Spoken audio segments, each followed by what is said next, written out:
अस्सलामुअलैकुम वरहमतुल्लाहि वबरकातुहू। जिम तक हमारा अल्हम्दुलिल्लाह कंप्लीट हो गया था।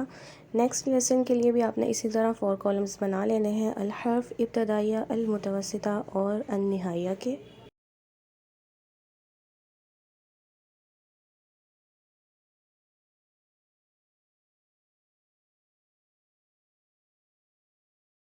दाल देखिए, दाल अगर शुरू में आए तो ये एज़ इट इज़ उसी तरह होगा जिस तरह हम सिंगल दाल लिखते हैं, यानी अल हर्फ और इब्तदाइया में दाल की शेप सेम होगी। अब देखिए, अगर दाल मिड में आए तो ये आपने गौर से देखना है। फर्स्ट स्ट्रोक यानी पिछले हर्फ का जोड़ इस तरह आपने ऊपर लेके जाना है, और सेकंड स्ट्रोक आपने फर्स्ट के अंदर से लाके नीचे यूँ टर्न करना है। आपने इसको इस तरह से नहीं बनाना।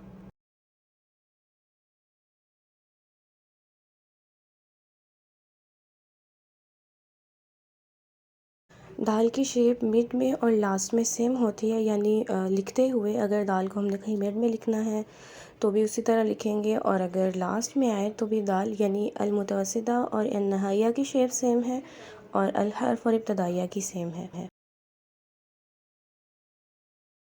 रा की शेप्स भी देखिए इसी तरह सेम है। अगर शुरू में रा है तो फिर भी वैसे ही लिखेंगे जिस तरह हम सिंगल लेटर रा लिखते हैं। फिर देखिए, अगर मिड में आया रा तो पिछले हर्फ का जोड़ और आगे रा वैसे ही लिखना है जैसे हम सिंगल रा लिखते हैं, और अगर रा लास्ट में आए तो फिर भी बस पिछले हर्फ का जोड़ और रा आपने उसी तरह लिख देना है।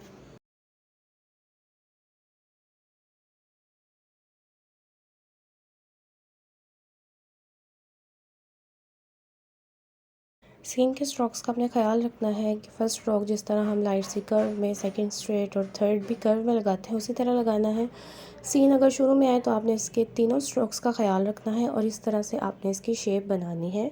और इन दोनों के दरमियान में ये देखिए छोटे से ट्रायंगल की स्पेस बचनी चाहिए, ये बिल्कुल मिला हुआ नहीं होगा। फिर अगर सीन मिड में आ जाए तो यहाँ पे आपने इसके स्ट्रोक्स का ख्याल नहीं रखना, बल्कि इसकी शेप आपने गोलाई में बनानी है। यानी सिंगल लेटर जब सीन होगा और शुरू में होगा तो उसके स्ट्रोक्स का हम ख्याल रखेंगे, और अगर मिड में या लास्ट में आए तो फिर हम उसके स्ट्रोक्स का ख्याल नहीं रखेंगे, बल्कि इस तरह से गोलाई में बना देंगे। और इस तरह गोलाई में बनाते हुए भी आपने इस बात को याद रखना है कि बिल्कुल चिपटा नहीं होगा, बल्कि इनके सेंटर में भी स्पेस बाकी रहेगी।